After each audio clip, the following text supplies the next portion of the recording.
Good afternoon, everybody, and welcome up to the Save Slot 3 GamesCast. I am your host, UF Gizmo, joined this week by that's Chris Mangeli. Hello, everyone. And of course, this broadcast has been brought to you by Mr. CW Lanky. Hello. So, boys, another week. More chatting to be done. But before we get to chatting, I'm going to do the YouTube thing. If you're watching this, hit the like button, hit the subscribe button. Let's try and get this goddamn channel to 100 subscriptions. If you subscribe, Chris Mangeli will deliver a unicorn to your house. Facts. If we get to 100 Dressed as Mario. subscribers, we'll do some sort of special stream where we play a game we hate. So, like, will it be Breath Chris of the Wild? will it be Chris playing Tears of the Kingdom? Or will it be me playing Last of Us? Or will it be Craig playing anything fun that isn't an indie game? We'll find out. But before we get to that, we've got an action-packed episode this week. Lots to talk about, lots to discuss. So let's start off with our usual rigmarole. What have we been buying? What have we been selling? Craigo, you go first. Buying and selling nothing. Buying and playing. Okay, I'm tired. Let's just go with buying. Yeah. I've bought nothing, I've sold nothing. Genius. Lovely. In terms of playing, I finished Jusant, boys. And how was Jusant? Very good.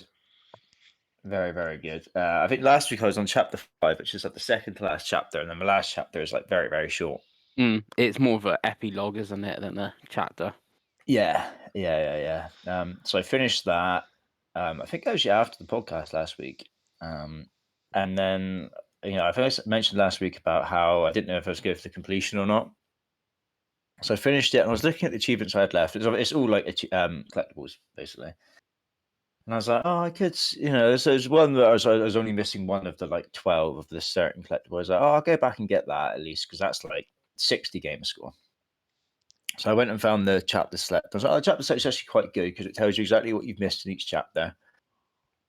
So I did that chapter, and I got the collectible I was missing for that achievement. I was like, well, I'll just get the collectibles in this chapter whilst I'm like in it and going through it.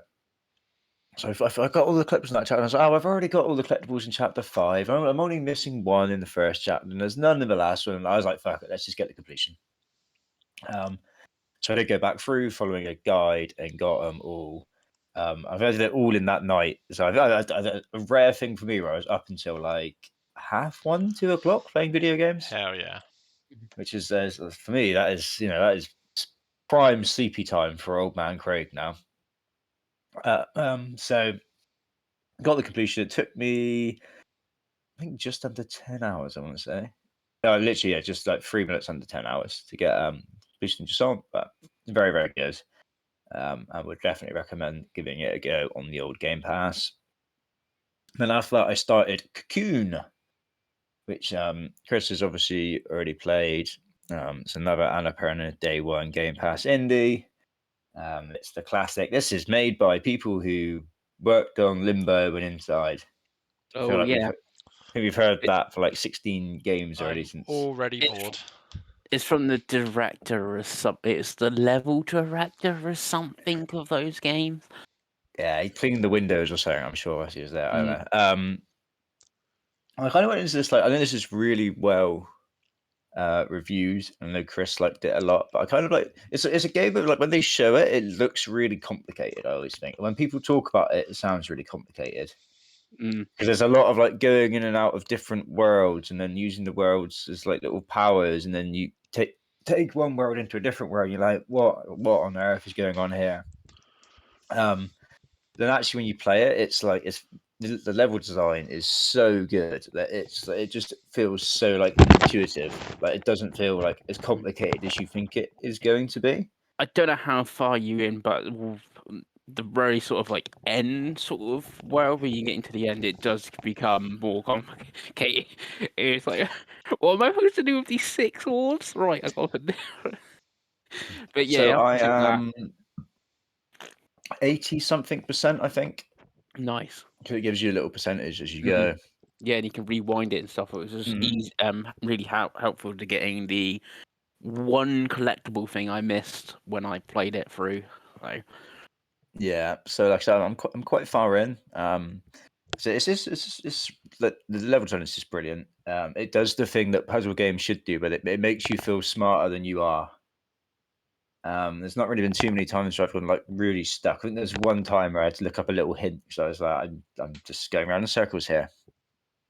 And just a very good job of like kind of showing you which path you need to be on without really like telling you anything, because it could get so complicated, like using all these like different worlds and going in and out of them and going into one, then having to come out of that and go into a different one and use the power that you got in this world to go back into that world. You like, it could become very overwhelming very easily. But it doesn't. So yeah, I really enjoy it. It looks very pretty. Sounds very good. Music's very good. So I would definitely recommend that.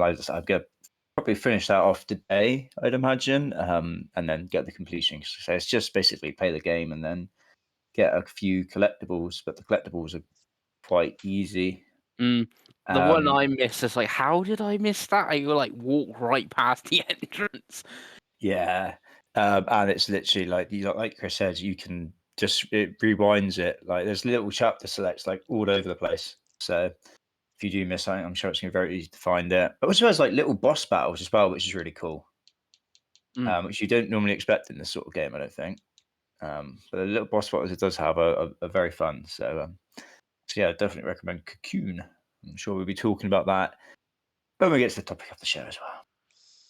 And that's it. That's all I've played. Nice. Yeah, I mean, for you, your Game Pass Indie Fodder of the Year award that you'll be doing in January is hotting up. Because I did have a brief look at your old achievement list for the year, Craigo, and it says that you've played a lot. Actually, we know we obviously not as many as Chris, because Chris lives and dreams it, but I think you've played a fair amount of the old Game Pass fodder games this year. So they are that category will hot up for you. Yeah, definitely. Obviously, you will not catch me dead on a month for Sundays playing any of them, but it can't all be me, can we? Because I Yeah, you need to play Cocoon. Is that good though, Dave? no, That's Oh, no, actually- he'd hate Cocoon. I'd play He'd hate real it. games, and then at some point, if I need an achievement boost, I'll play some of those type of games. But it's just not for me, Pengy. It just ain't for me.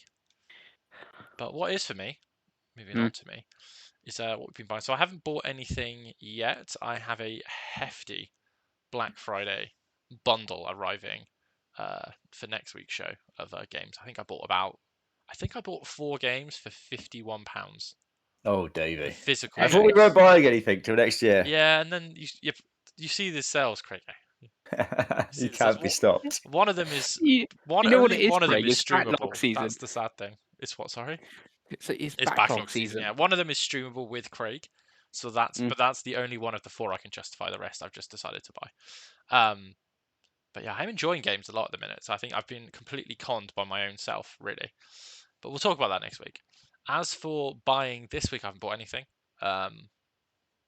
There's far too much to play. But what I've played is a lot of games. So we did the big Like a Dragon Gaiden stream earlier in the week, me and Pengy, because Craig was literally in bed dying. So we didn't have the Like a Dragon expert. But really, really enjoying that. I think I'm about 9 hours in. Right at the end of chapter 2, I'm in the castle like mini game that they show you what it is at the beginning, where you basically make a wrestling stable, Craig, and then do Colosseum fights. Nice. It's unreal. Nice. And I've been powering through all of the mini games. I think I need to do the Pocket Circuit mini game, the Cabaret mini game, which is you just can't do it when there's someone else in the room, can you? And then I think that's about it, really. I think I've done Shogi. Nice. I was going to say you're doing a lot of the side content, because I remember seeing like you can finish the game in about 10, 11 hours, and obviously you're on 9 at the moment, chapter 2. So I was wondering if you're doing the side content So or many. not. I got the there's like a snooker trick shot mini game. I've got the achievement for that, which is like a 1% achievement. I've done the darts achievement, which is like a 2% achievement. Like I am plowing through it. I'm just loving it. Really good. Just an incredible game. Sega are great, eh?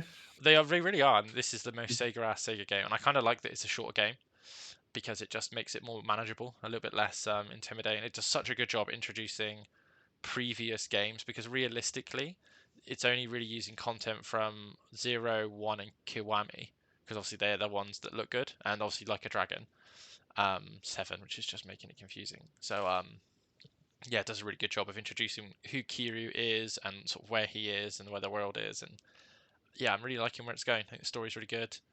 The gadgets are really fun for the agent fighting style. But yes, it's a good game. Craig will really enjoy that when he gets to it, and I do recommend it. If you're on Xbox, obviously it's on Game Pass, so get on that. On Nintendo, I'm still playing Super Mario Wonder and lots of Mario Kart Deluxe. And yeah, still loving those games. Not much more you can really say about them because they are what they are. But yeah, I think Mario Wonder is going to be pretty high on my Game of the Year list, and we'll see if it maintains that by the end. I don't think I've got much left, to be honest. I think there's a couple hours left, maybe even tonight that one gets done. But loving that. And on PlayStation, it has been almost entirely Spider-Man 2.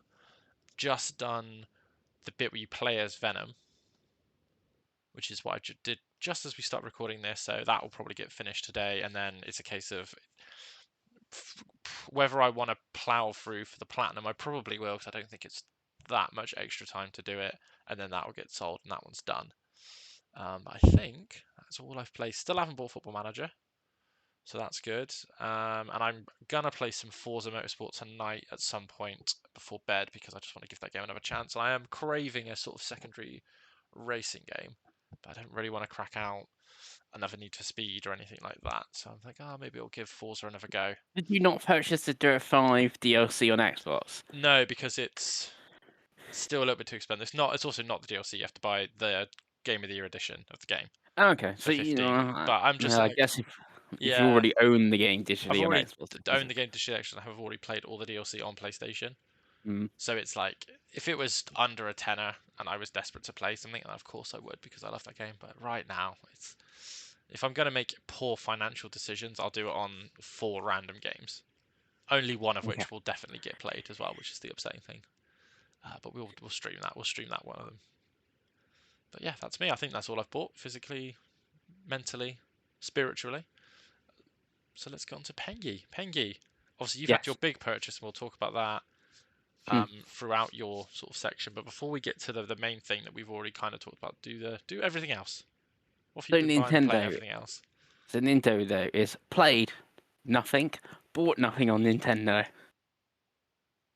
On Xbox, it's bought nothing and played like 10 minutes of Persona 5 Tactica before we started this podcast.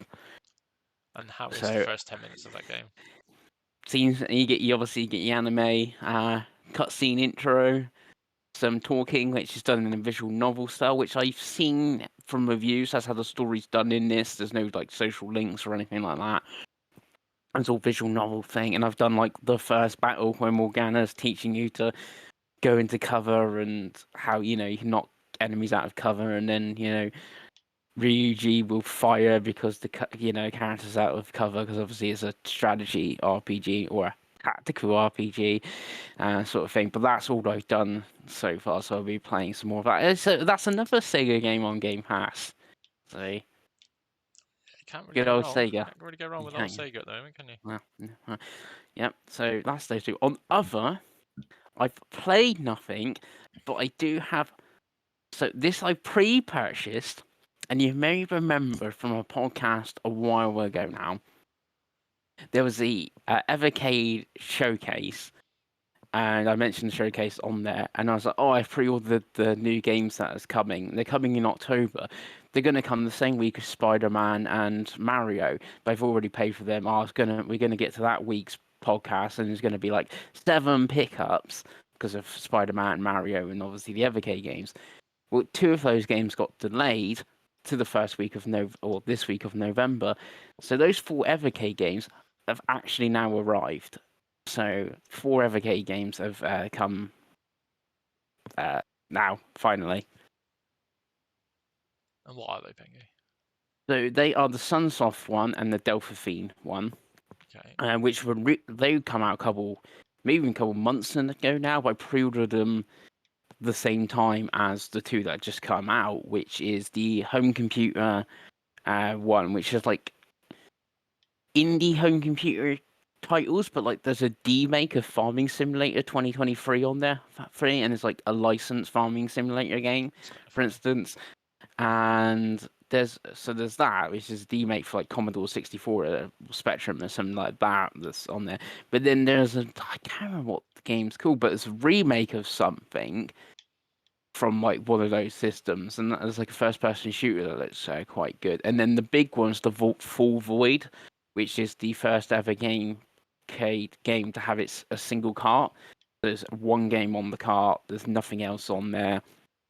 This is the special edition as well. So the cart is blue. You got like a prologue manual. You got like a poster, and you got a slipcase and all that stuff like that. That one I do want to play. It is similar to going back to the Delphine collection, which has got like another world on it. It's that sort of game, Full Void, but obviously it's a 2023 game. It came to Steam sometime this year, and it came to Xbox and PlayStation only not that long ago, but the physicals on Evercade sort of thing. So yeah, that's the Evercade games, which I haven't played yet because they've, like I said last time on the podcast, when I thought they were going to come, they're going to come when Mario and Spider-Man comes out. When am I getting to them? And then obviously they've come the week of the big purchase, and obviously it's on the PlayStation side of the PlayStation Portal. Nice. So have you played everything else apart from the PlayStation? Have you talked about everything else? Sorry, apart from the PlayStation. How much? Yeah. How much were those? Sorry, Penguin, I've got to ask. 72 quid, but you already Oof. calculated them in the Spider-Man and Mario when we talked about after, because this is what I was saying when we did the last time I talked about the showcase. You were like, "Oh, have you pre-ordered those games?" And they're like, "Yeah." And he's like, "Well, how much does that cost you?" 72 quid. And then you're, "Oh, Pengy," and that's It's a lot, isn't it? So you've Games already, play. But you had the audacity to roll your eyes at me spending £50 on 4 games. yeah, but mine are new. Well, yours are new. Yeah, okay. How many I was gonna Evercade say. games have you finished at this point, Peng? Only odd one or two. Okay. They are on my 61 games I finished this year list. So. Moving on. Okay, we're moving on to PlayStation. So the Portal has arrived. Done some stuff on the channel of it. Obviously, me and you talked about it, Dave. I think it's the day I got it, or the second day. Yeah, I had it. when we did the live stream, it was an yeah, it was the unofficial first. impressions video, which obviously you can catch on the channel. But yeah. So what I've played on PlayStation is literally all Portal. I have not played anything on the telly this week on PlayStation. So I've played and finished Journey, which I finished on the stream with you, Dave. So that's still great. Yeah, I suppose the question's about Journey, because we're going to try and deep dive. How does it? So obviously for people that didn't watch that stream, which will be some people, how does it feel? How does it look? What do you think about it now you've played it? And how did Journey, I suppose, look and play? Journey looked and played how I remember the last time I remote played it on the beta. Seeing good. Unfortunately, I must be the only person in the world playing Journey at the time because I had no companion with me, so that was a little bit disappointing when playing some Journey. Then I also played and finished that night as well. Keeping on the theme, I played Flower, which is a native release on the Vita, if I remember correctly. And obviously, this is remote playing the PS4 version. So this was not as... I don't think Flower's as good as Game's Journey to begin with, but this wasn't as good an experience because Flower uses motion controls and stuff. So you obviously the Portal has all the features of a DualSense or a DualShock, as it's a PS4 game I'm playing, and it's just awkward. You're trying to move the controller and then you're trying to look at the screen at the same time. Like I've had like the Switch as well and the Wii U, and you'd like, I want to try to look at the screen, but I'm also wanting to move the controller and stuff. And it's like, yeah, I'm trying to move my flowers around and try to look. But I still played it all and finished it all though. So yeah, so those two on there. And I played with you on the didn't play with you, Dave, on the stream, but I played a little bit of. It's the game that we use to test stuff. It's Destiny 2. It's true. We did say on the stream that I don't think there's a game that me and you have played on a new platform more than Destiny 2, even though I don't really like it and you like it, but you don't at the same time. Yeah, so I played some Crucible on Destiny 2 to see how that would hold up, being online multiplayer and remote play.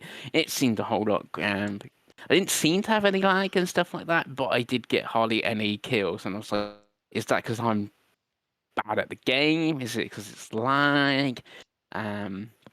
Is it because the screen is smaller and you can't is that an enemy all the way down there? I can't see them, sort of thing. But yeah, seemed to play fine. I also played some more Ghostbusters through it as well. That worked really. I think that's because it's like compared to Destiny, much more slower paced, and you're only looking for like the one enemy, the ghost, which are like normally big blue or pink or whatever. That really worked really good. I've almost got the trophy for finishing that game. Like now I'm like level 40 or something. I think you need to be 42 and then you actually get a boss fight or something. So play some more Ghostbusters.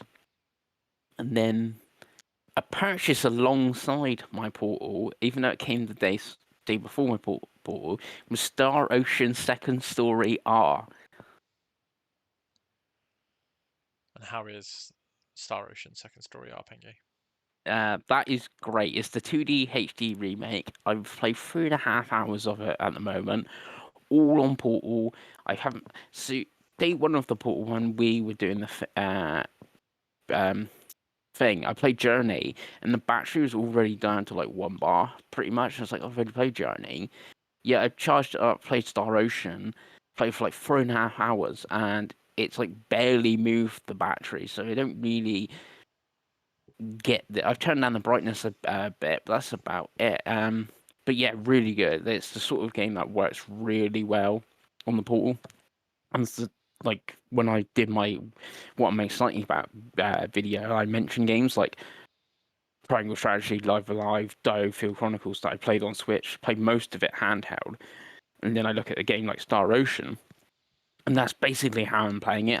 I would on the Switch, but I'm running around. I've met this character, so I've got like this witch character now in my party.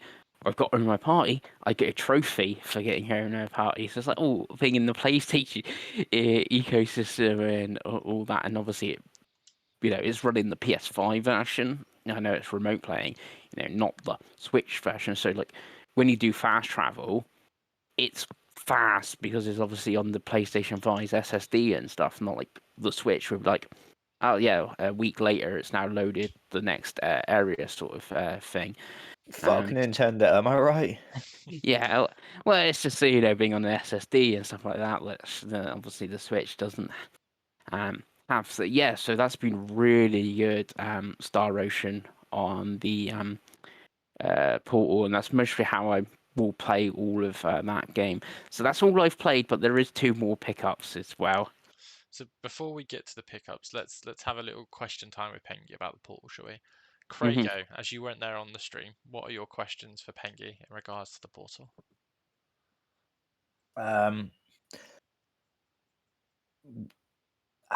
Do you think this stands more of a chance than your other kind of crazy purchases? Yeah, I think it does. Just how like putting in like the WhatsApp chats and stuff with you, like, kind of funny PSI love yous on. I'm gonna watch that. While I'm watching that, I'm going to play some Portal stuff at the same time. So okay, it's only a hour here and there, but already managed to play 3.5 hours of Star Ocean, like that sort of way by watching Game Mess when they talked, the 2007 games. It's like watch Games Mess, watch PSI Love You, watch that. I'm going to play. Yeah, I've played 3.5 hours of Star Ocean now, so definitely can see that working. And I'm going to assume that for games that are on Switch and PlayStation, that you maybe want to play handheld, this would be your preferred way of playing it going forward. Yeah, hence like the So Star it's Ocean. better than the Switch, but what I'm saying.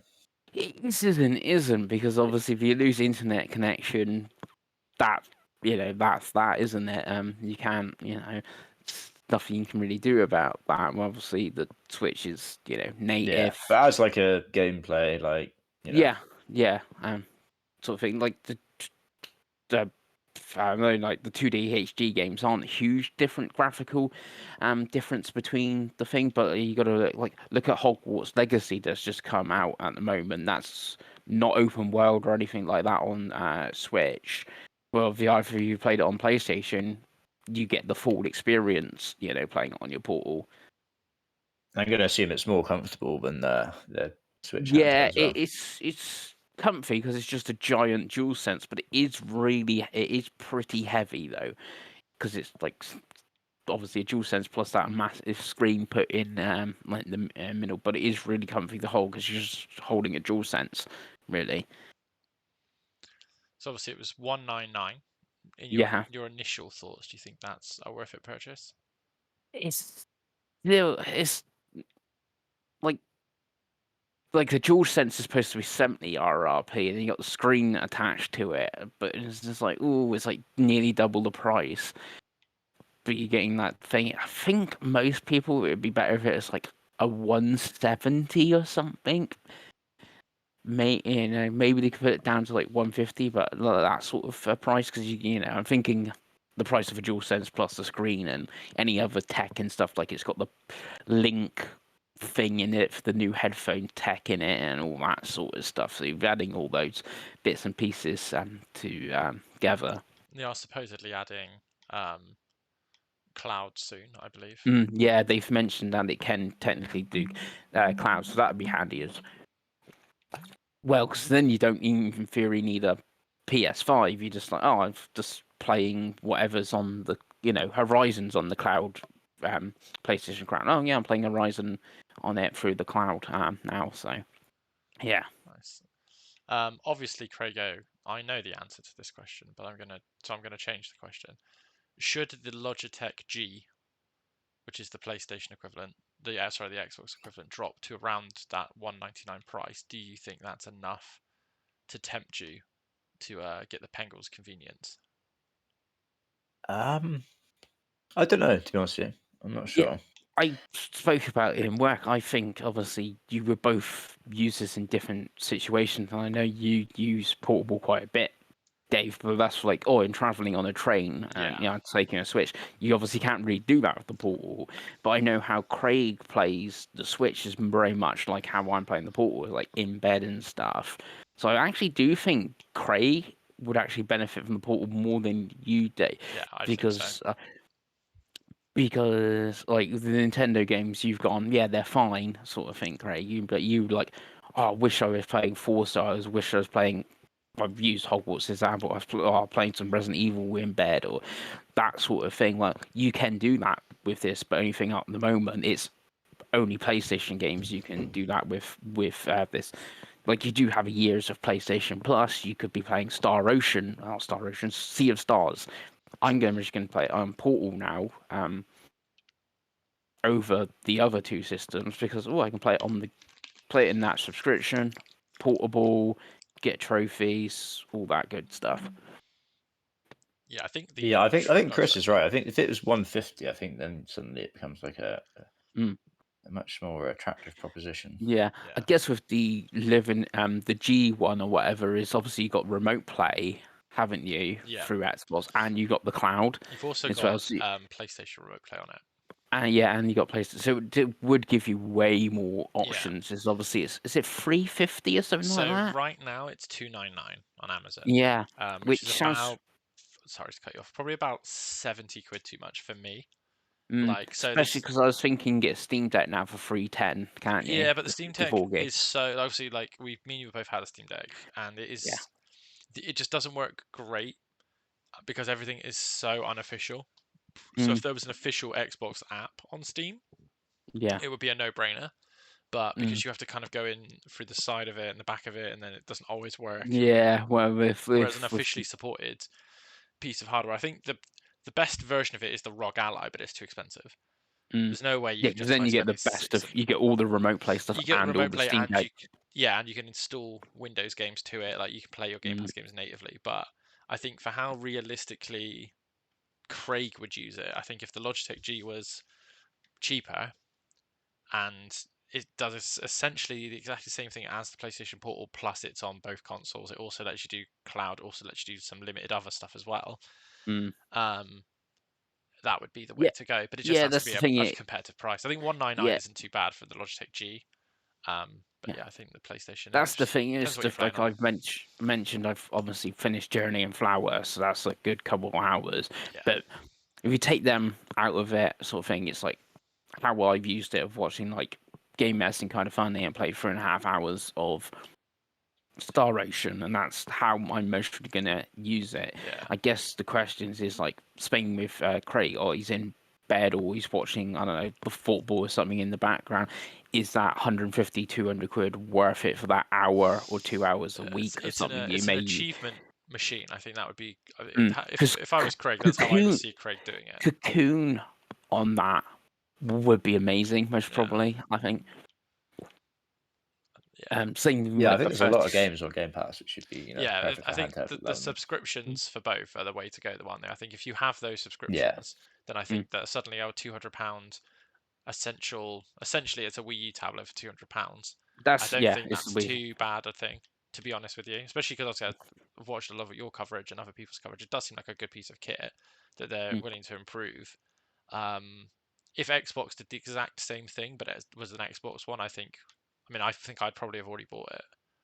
And I Yeah, think Craig same. would be looking at it as well. Like I say, the Logitech is just slightly too expensive. Like, should that get a Cyber Monday New Year sale to 225, and I've got some gift cards, I'd be tempted for the Logitech G for sure. Just because I play Game Pass more than I play PS Plus. Yeah. But yeah, I think for you both have And got even long-term PS Plus. I think for you in particular, Chris, it's a perfect device because you like your shorter playtime experiences anyway, and then your big TV stuff, you have your TV, and then if you want to go out, tell you what, like I'm playing Spider-Man, but I just want to mop up some trophies, that kind of thing, like while you're watching a podcast, I think that kind of thing is very much a Chris Pengelly thing. And I think for if there was an achievement equivalent, I think that's obviously a Craig thing as Yeah, well. I do think if this was the Xbox version, I would, because Craig's more in the Xbox ecosystem here, definitely be a sort of day one Oh sort yeah, of thing. I think if it was on It's just Xbox, because it's obviously Craig in would the be having PlayStation. this whole episode about Craig playing it for sure. Because it's obviously in the PlayStation ecosystem, it's a little bit different. So yeah. For me, I've got too many screens in my room, so I don't honestly think I'd use it.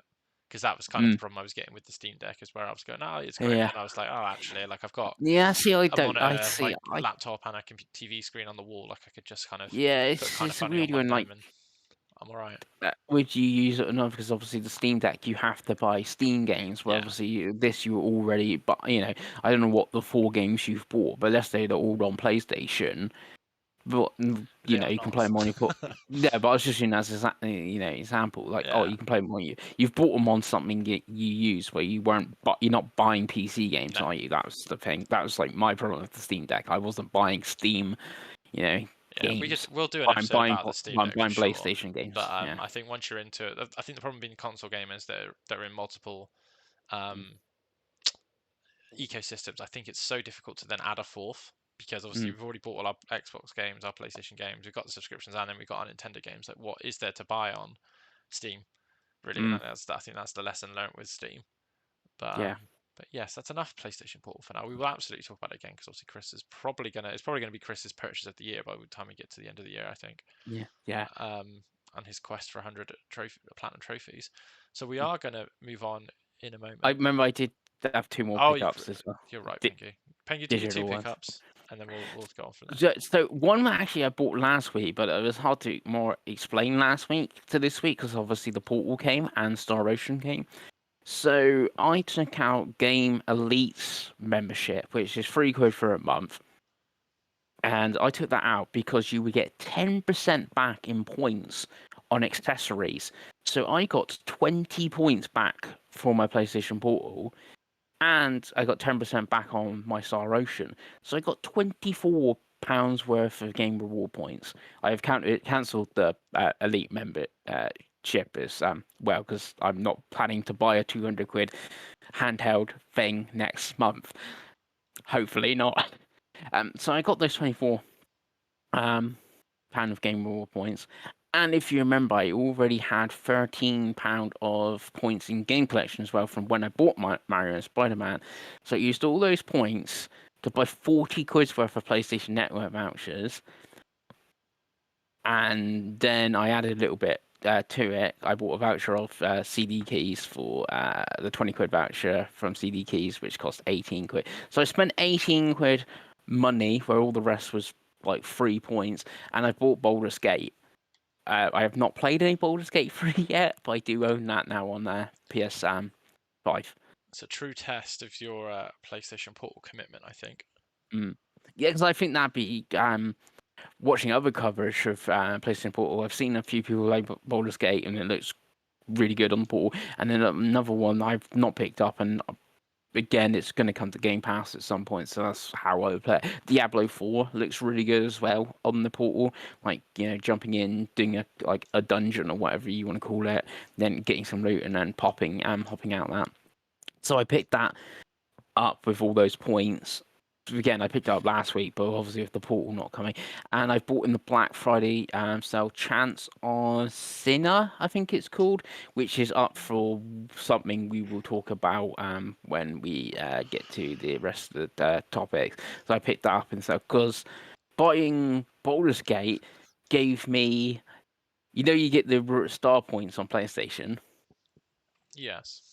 So I had enough star points to basically buy Chance of Sinner for nothing as well. So I'm basically using all my points to buy more video games. I feel like I'm having a bit of a stroke here, Dave. Yeah. I don't know about you. I don't know if you've kept up with any of No, these I points. mean, and that. it's like when you I'm see just phrases like "as you know," and I'm like, "Who knows, Chris? Who has Yeah. kept up? Who's keeping your books for you?" The famous Pengles deals cannot be stopped. Yeah. Well, I want to say I spent 18 quid in cash, and I've got Baldur's Gate on Chance. Yeah, it's very curious to me what you think well, of plus the Baldur's 3 quid Gate. for a Game Elite membership as well, Yeah, I guess. yes, So thank £21 you. if you want It's to fine. count that. Thank you. It's okay. Yeah. Don't worry. But yes, I'm very curious to see what you think of Baldur's Gate, because it's one of those I look at Baldur's Gate a lot of the time and I go, because obviously the physical has just been announced. It's very expensive, but it's a collector's edition, so it's kind of cool. I'm tempted to play it because everyone talks so highly about it, and I like Western RPGs, but I just don't know. So I'm kind of hoping that you're gonna tell me exactly what you think, and then we'll see. I mean, I think, like I said, I think the Portal could be the savior of you playing this game, because I don't think me or Craig would have had you to actually play this, but having a handheld to play it on may just get you to do it. But yeah, I mean, have you obviously, Craigo, we're not going to cover the news specifically today because we've got so much to talk about in a bit. But obviously, Baldur's Gate is now officially coming to Xbox.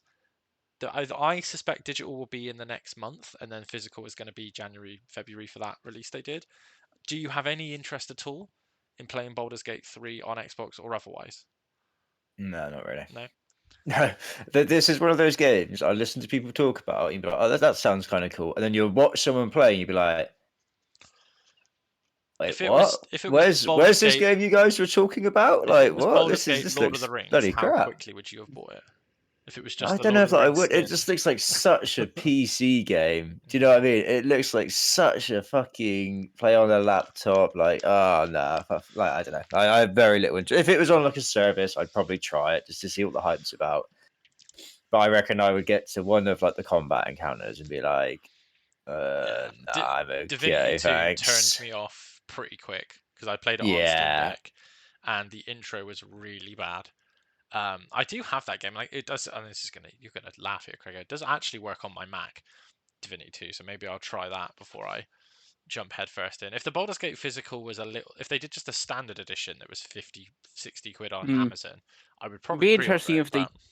if they do, if there's obviously that deluxe edition through their website. I wonder if they Yeah, there's a whole will trend just with that though. We'll do an episode about that soon, because I know obviously Last of Us Part 2 has done something similar, and obviously Alan Wake was digital only, but they're going to do a limited run physical release. Very interesting with the way all that's going. I think the Baldur's Gate Collector's Edition is actually a really impressive nerdy edition that someone like who's into Dungeons and Dragons or like the Lord of the Ringsy kind of stuff would look at it and go, it's actually quite sick. but again, it's really difficult to buy. And I went on the website. And I think the postage was €20, which is why I haven't. Because I was looking at the €80 for what you got, and I was like, you know what, that's not too bad. That's what, 60 odd quid. Okay, like I don't buy many physical games, so maybe that'll be something. But then when you chuck on the postage, I was like, oh, maybe it's not worth the try. Because my theory was, Craig, if I buy it and I fucking hate it, at least if I got the physical, I could make something back for it, especially a collector's edition. But yeah, we'll see. I would like to play it, but I really need a Chris Pengelly stream about it. That'll probably be one of the first games we get you to stream from your PS5, because I am curious to see what you think of it. Yeah. But yes, let's move on to the topic of the show, boys. We're doing the Game Award nominees. So I will now switch screens because this is a professional podcast, boys. And there we go. There is the website. So Chris is going to tell me what I've got to click on, and then I will click on it, and then we will discuss it. So I've got the list up, Pengy, the page that has all of the what's the word I'm looking for here? Categories. So tell me what I'm clicking on first, and then we'll go through that. We were starting on most anticipated game. So when actually Jeff announced this, he was like, "Yeah, these are games that are officially announced." Because I guess everyone was going to go, "Where's GTA 6?" Yeah. But obviously that was is not officially announced. So is it 5 games we're expecting to see in front of us now? Yeah. Yes, there's 5 games. So what is up for the award is Final Fantasy VII Rebirth, Hades 2, Like a Dragon Infinite, Star Wars Outlaws, and Tekken 8. Tekken 8 seems a weird one. First of all, boys, how good is next year going to be as well? Because it's just endless, isn't it, Davey? It's just endless. 5 games, and like I said, doesn't include GTA, doesn't now include Last of Us Part 2, doesn't include anything Nintendo. Oh, Bear in mind, 3 of those games are coming out in the first 2 months? 3 months. First Q1 will be at least I think actually 4 of them. I think Tekken 8's really early as well. Yeah, Tekken 8's January. Yeah, Star Wars wasn't Star Wars delayed though. Yeah, Star Wars delayed, but that'll probably be May. Yeah. But yeah. So boys, they should put it out May 4th, shouldn't they? Unless that's like a Sunday. But it would make sense. Let's start with you, Pengy. Which of those 5 are your top? I know the answer, but I've got to ask you. So what's going to win this Final Fantasy VII Rebirth? Not asking what's going to win. I'm going to ask what you want to win from these. Oh, Final Fantasy VII Rebirth. Okay.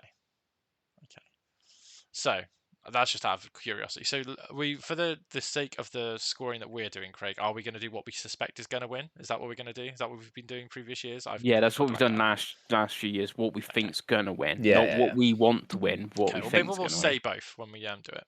But Pengy, what do you think is going to win? Do you think it's going to be Final Fantasy? Yeah, it'd be Final Fantasy. Okay, Craig. So I obviously want Like a Dragon to win because that's probably my most anticipated game, but it won't. It'll be Final Fantasy VII. Okay, well, we're going to get a full house because Final Fantasy VII will win.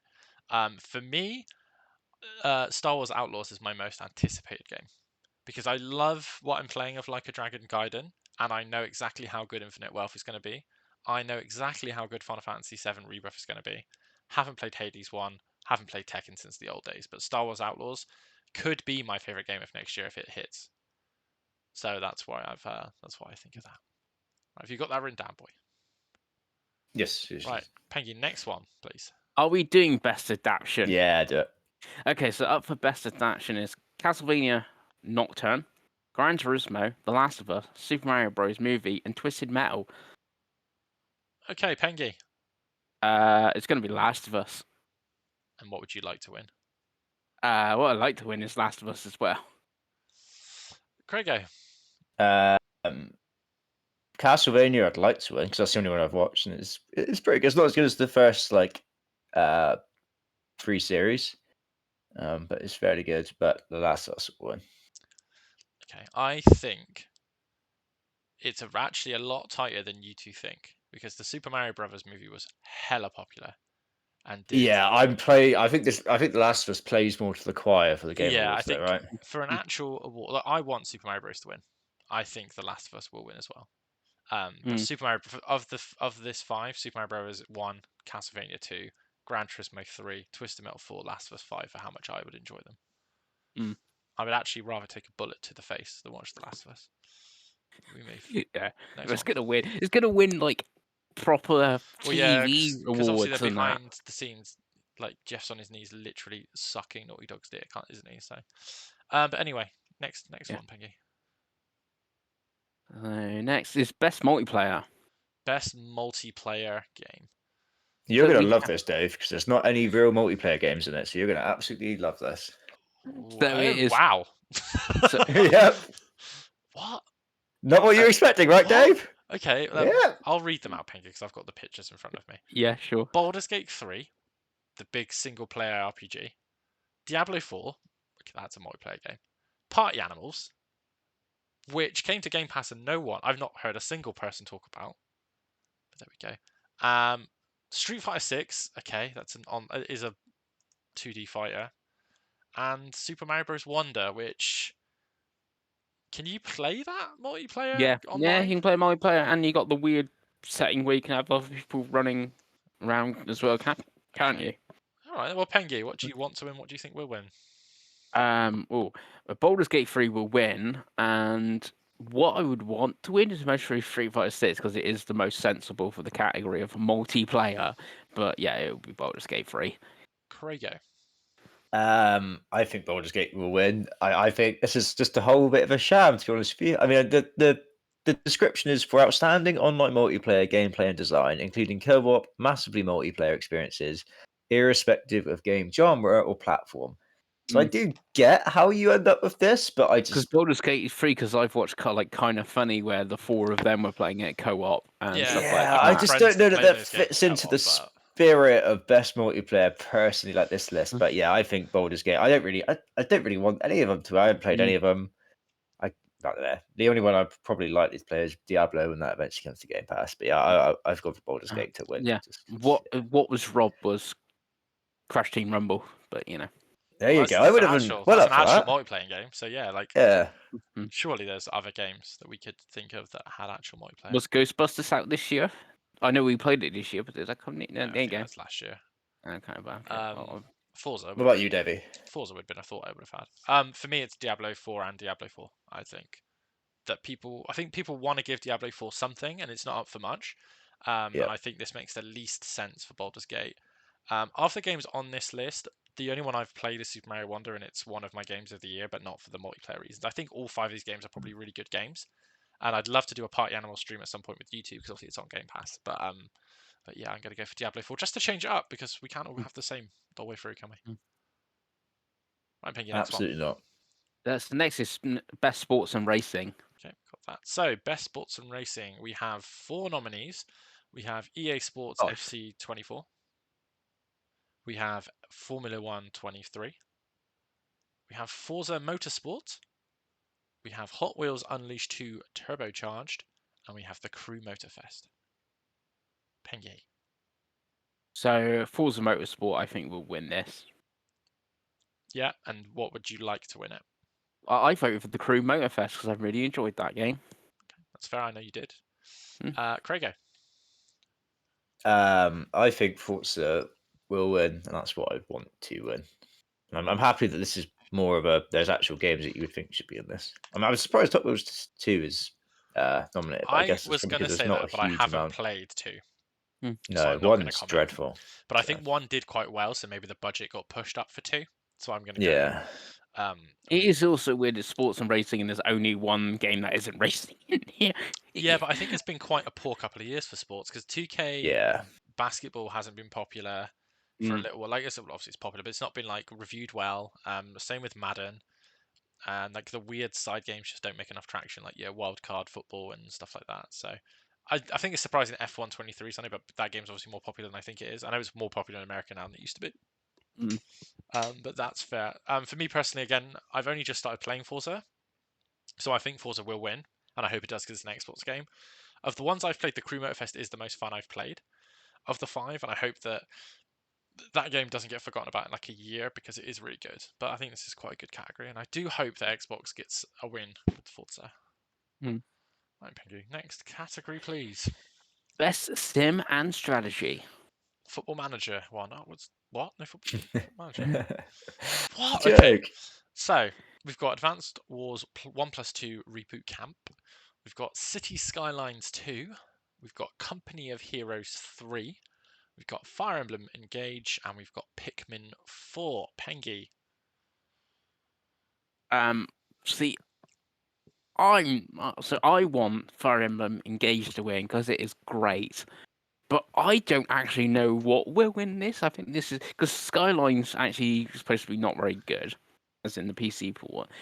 And I don't know if they will give it to one of the Nintendo games. So I could see Company Heroes 3 just winning it, sort of like, yeah, it works. It's a strategy game. You know, the two Nintendo games are going to split the vote or something. So Company Heroes 3 like sneaks in and wins. Craigo. Yeah, I don't think City Skylines, like Chris said, didn't review very well. That's fucking, I was expecting bigger things from that for a fantasy critic. Advance Wars, that came out and no one cared, right? Yeah, it's also massively a remake. Fire Emblem, I feel like Chris liked, but I don't know that a lot of other people really did. So I'm just going to go for Pikmin 4, which I didn't know. I guess that is, it is a strategy game, isn't it? So yeah, it It's makes an sense. RTS.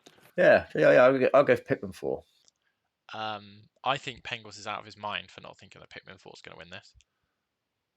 This is of this 5. I can't see past Pikmin 4, so I think it's going to be Pikmin 4.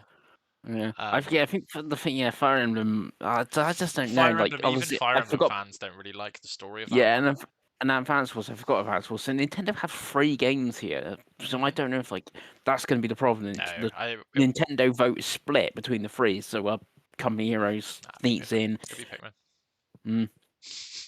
Right, is next Best Family, Pengy? Yes. It is Best Family, which is normally the Nintendo. Usually, it's the Nintendo one. Oh my god! Right, let me read out. So we've got Disney Illusion Island.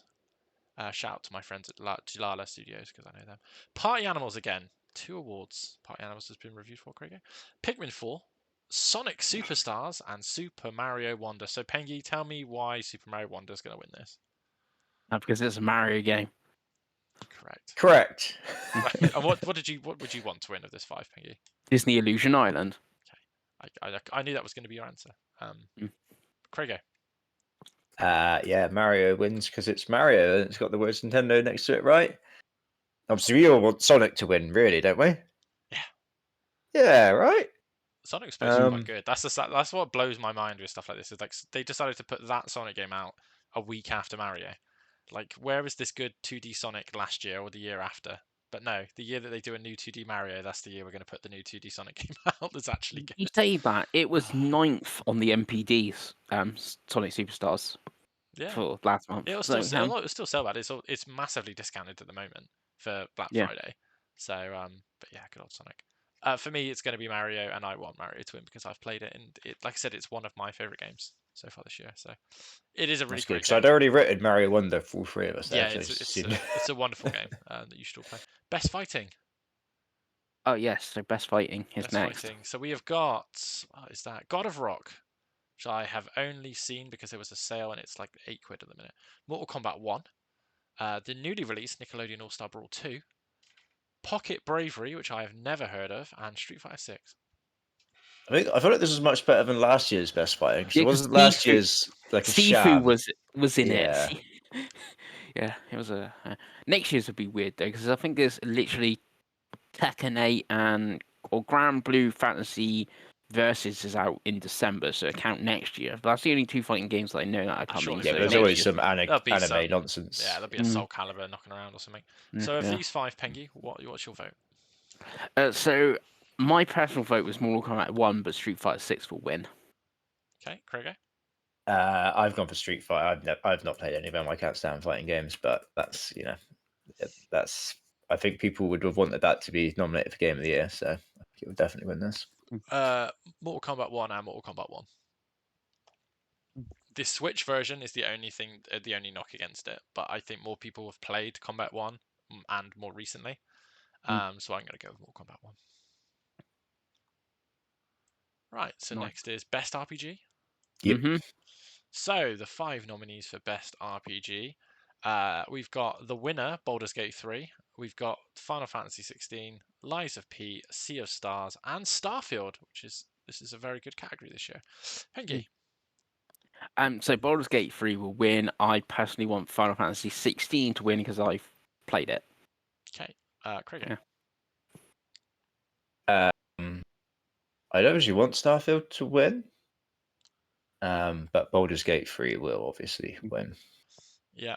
I think Baldur's Gate 3 will win. I would also like Starfield or Sea of Stars to win because I think they've both been a bit underrated this year. I think Lies of P again. Any other year, it would stand a really good chance. I think it's really cool that they managed Lies to of get. P is weird. It's in this category, but there's another game which is basically the same as Lies of P, which is in a different category.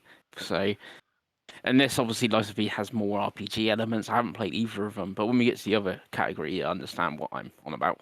Yeah, I mean, at the end of the day, I think people liked it, so I'm happy. Yeah. Final Fantasy 16 shouldn't be nominated for any awards because it was awful. But we'll move. Actually, I don't think that should be here either. It should be in like action or It's something. also Final Fantasy 16. it's not an RPG. So Yeah. best action and adventure, not to be confused with best action, Craig, which is a separate category. So we have got a very stacked lineup here of Yeah. Alan Wake 2, Marvel's Spider-Man 2, Resident Evil 4 remake, Star Wars Jedi Survivor, and The Legend of Zelda: Tears of the Kingdom. Pengi, Yes. what wins? Alan Wake 2 wins. Okay, and which one would you like to win? Spider-Man. Craigo, same question, same answers. I'd either want Spider-Man or Resident Evil to win because they're both amazing. I mean, Star Wars is amazing as well, but it's not quite as good as the other two. And I reckon Zelda probably wins. It's the only one that's not with anything else that we've done yet. I feel like they're going to want to give it some stuff, right?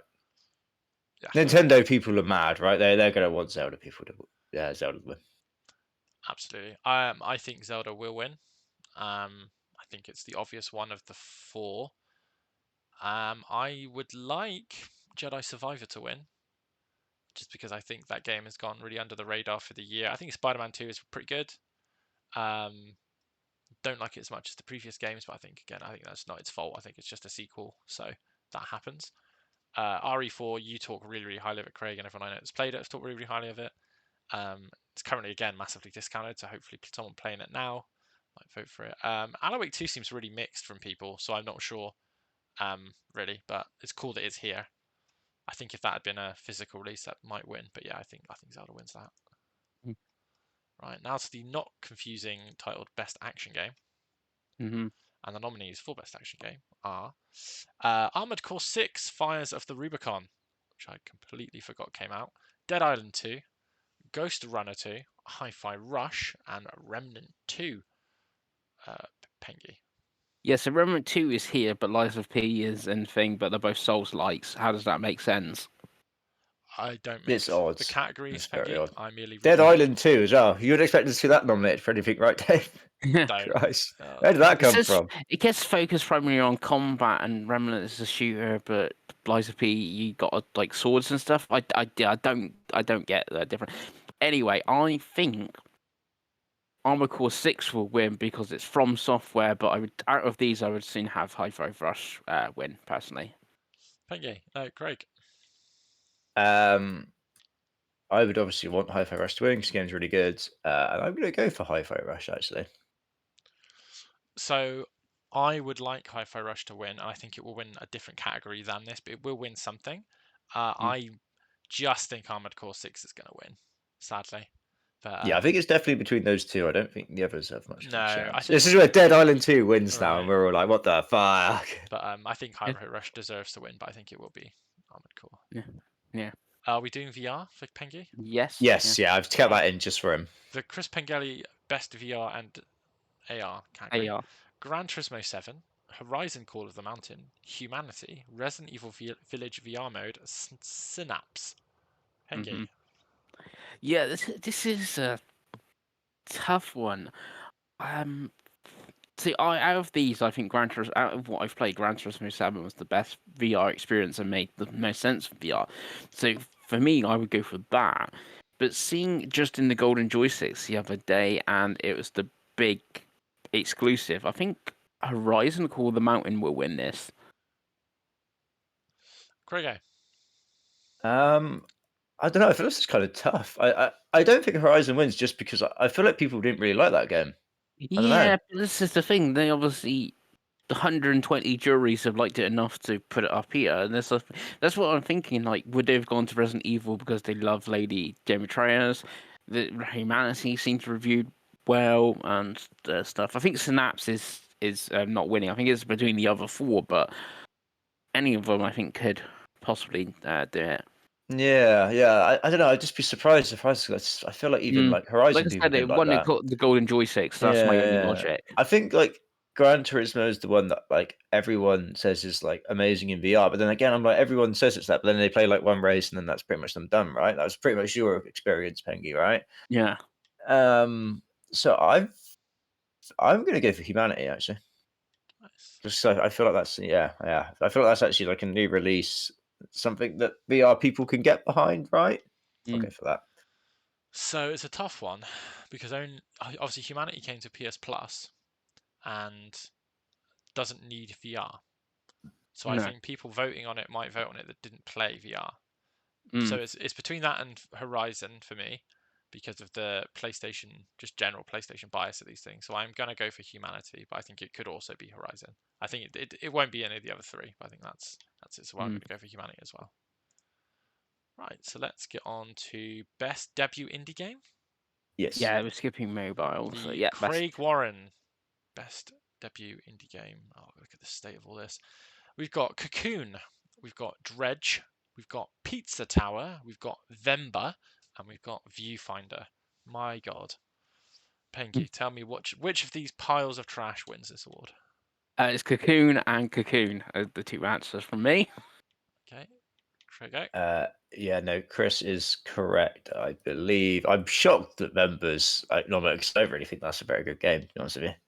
I think people really like Viewfinder though, right? When that came out, so it wouldn't surprise me if that does win. But yeah, I think Cocoon. I mean, looking at the art style for Pizza Tower, I could probably return to making games today. But I'm going to go for.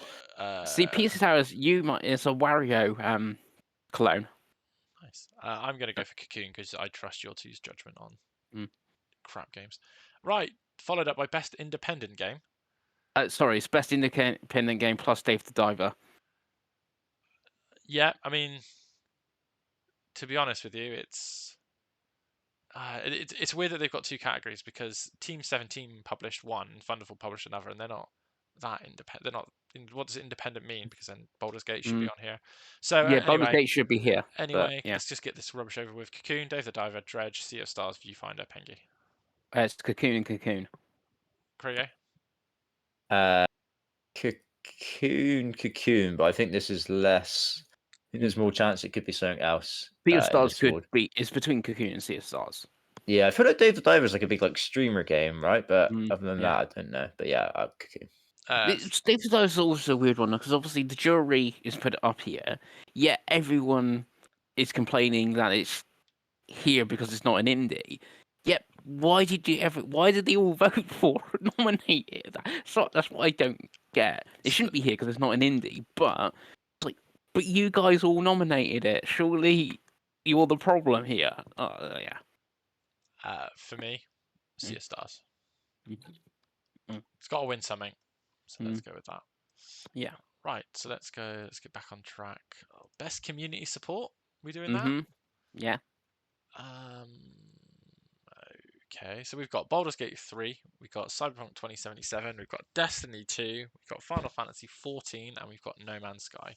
Pengy. It's gonna be See, this is actually a tough one, but I think it'll still be Baldur's Gate 3. Craigo. I don't think it would always be. I don't know if I've heard like people saying it's like community support is something that I don't know. Is the PC version got lots of modding? Is that maybe? I reckon. But if you read it, social media activity, well, obviously that game is all over around like Twitch and stuff. I know it seems a bit of a daft one because the next line is updates and patches. So if it's on the first bit, social media, it's Baldur's Gate. If it's patches and that, I think it's Cyberpunk. But yeah, I reckon Cyberpunk wins. I think people now actually. I think people are rooting for Cyberpunk again right now. So yeah, I think people are going to be behind that a lot. And obviously the DLC that came out was meant to be very, very good. So yeah, Cyberpunk. I don't really have a horse in the race. Destiny's DLC was really poor, so this year, so it won't be that. I didn't even realize they'd done more No Man's Sky. Final Fantasy is really popular, but I think it's going to be Baldur's Gate. Mm-hmm. The more we do these, and more I'm like, we probably should play Baldur's Gate at some point. Best ongoing, which seems like a pointless one to the one we've just done, but let's keep going. We've got Apex Legends, we've got Fortnite, we've got Genshin Impact, we've got Final Fantasy 14, we've got Cyberpunk 2077. Pengy.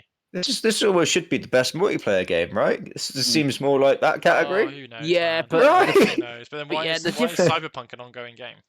Because there was some So DLC. the difference is best multiplayer are new games, but obviously best ongoing are obviously it's like so this is the live service games, where They the should have other just one is called like, it the live service. It should have been like best yeah, live but then service game. Cyberpunk can't be in here. It would just have to be, yeah. So it's Fortnite, and I guess personally I would want Cyberpunk to win, but the answer is Fortnite will win this, won't it? It's Fortnite. Grego. I'm gonna go Cyberpunk again. I'm gonna go Genshin Impact Interesting. Yeah, it's pretty big. because it's nerds. Is that the like one you Pengy that do want the to win votes. as well? I mean, I would Is that the want Apex to win because I like the studio. Mm. Oh, games for Impact. Here we The go. Dave Bellrigger Award. They're finally Oh, here. they've Come on, put Dave. more. Okay, so we've got Oh yes. A Space for the Unbound, Mm-hmm. Chance of Sonar, Yeah. Goodbye Volcano High, Chia, Terranil, and nominated again, Vember. Dave, Mhm. can you just read the description? Just read the description as well, Dave, because I feel like you would, really enjoy that. For a thought-provoking game with a pro-social meaning or message. There you go. Mm. Engie? So I'm disappointed Spider-Man 2 isn't up here, which seems odd because it's a big AAA game, but obviously got like Haley and stuff in it as well. Like I've never really seen a deaf character in a game and one that you can like play as, sort of thing. So that seems like that should be in it. But out of these, I've played and really enjoyed Space for the Unbound. So that's what I want to win, and that's what I think will win. Hopefully. Okay. I'm just disappointed that this still exists, to be honest with you, Dave. I don't know about you. Sure. The only one I've played is Vember, which surely won't win because it's not very good. I've never even heard of Chance of Samar. I didn't even realize people liked Goodbye Volcano High. They didn't don't even- really, from what I gathered. I haven't played it No. yet, but yeah. Chia, But I it's not think about that. It's about the pro-social meaning or I message. took 'Cause, like, Chia on Fantasy and it didn't do very well. I Mm. don't know. Mm. I just go for Space for Unbound. People like that, I don't know. Yeah, it's like previous years. Life is Strange has won this, so just like Spider-Man. I'm saying Spider-Man's not here because it's big AAA, but I know Life is Strange is not big AAA, but it's still like bigger than these ones. It's obviously we've not had one of those this year. But anyway, Dave, what you want to win and what's going to win? I want the award to be taken off and no Mm. one to vote for it, but I'm going to vote for A Space for the Unbound. Nice. For no particular reason, but the art style looks Yeah. nice on this little thumbnail. Yeah, it's a great game. Are Yeah, we doing you should have- innovation and accessibility? Yeah, do it. So, innovation and accessibility, recognizing software or hardware that is pushing the medium forward by adding features, technology, and content to help games be played and enjoyed by an even wider audience. We've got Diablo 4, we've got Forza Motorsport, we've got Hi-Fi Rush, we've got Spider-Man 2, we've got Mortal Kombat 1, we've got Street Fighter 6. Pengy, go. I think Spider-Man wins this, but from what I've seen with all the accessibility options and that, Forza's is pretty robust and stuff like that. So I wouldn't be surprised. But I think it's Spider-Man, and what I want to win is Spider-Man because it's the best game out of these ones, some sort of thing. But I could see Forza winning it due to obviously being the most accessible from what I've seen from stuff. But yeah. Grego. Yeah, I obviously I don't Also, really have horse in this Spider-Man race. so far wouldn't have won anything either, so you can give it this. Yeah, I don't really know, but I know people always talk about one thing Xbox do well is this accessibility stuff, which is good. So I'm just gonna go Forza. I'm going to go Hi-Fi Rush. Because I think one of those will remember win. them having a quite impressive suite of accessibility options for a game that is consistently about timing and music. So I think being able to play that game with the fact that you're deaf or you have hearing impaired or whatever is good. So I think I'm going to go for Hi-Fi Rush. So I think that's the first one we're all split on. Right, who knew? So, best performance.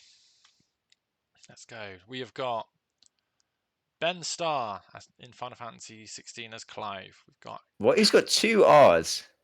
yeah. Does he do porno or something? What's going on I mean, there? he's British, so you probably could. Cameron Monaghan for his portrayal as Cal Kestis in Star Wars Jedi Survivor.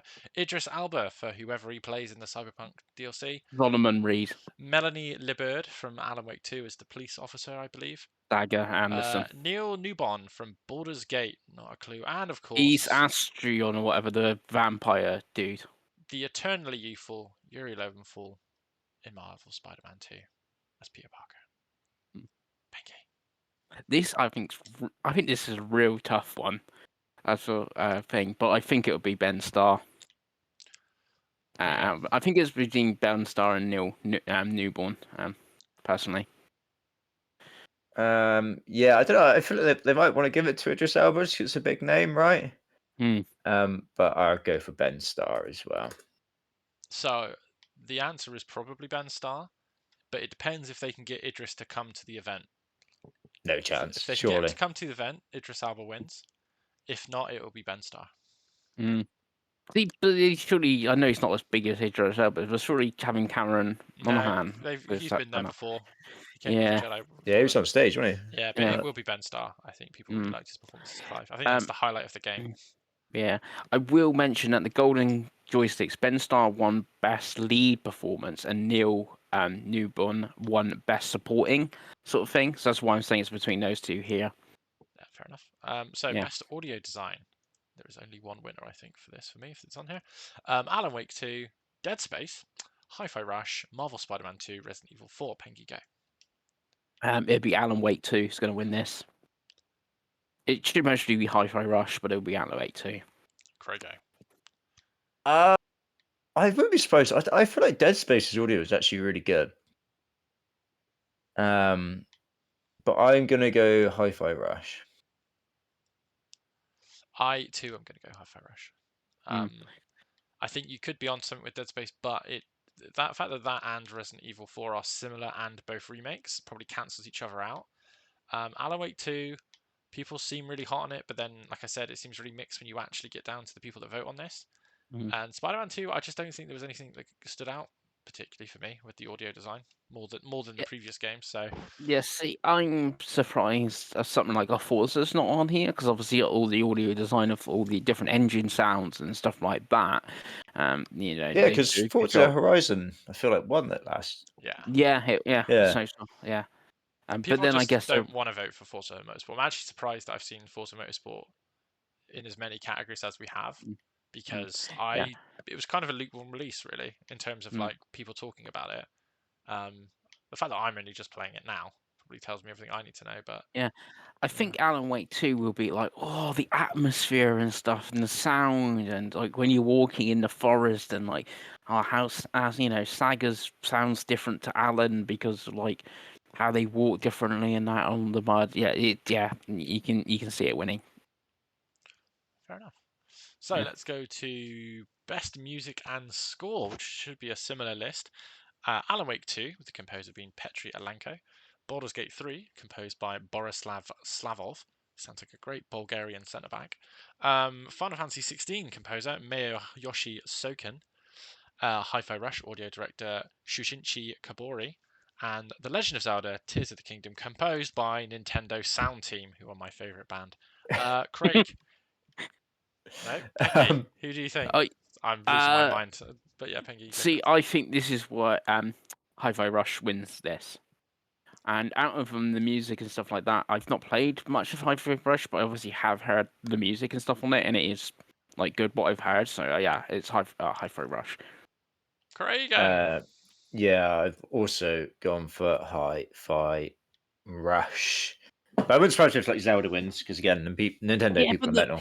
But the music is not even that good in but Zelda people, Nintendo people, they're you mental. Haven't played it enough to know. It's not like an Ocarina of Time or something. Oh, here we go. Let's not get this into a silly debate.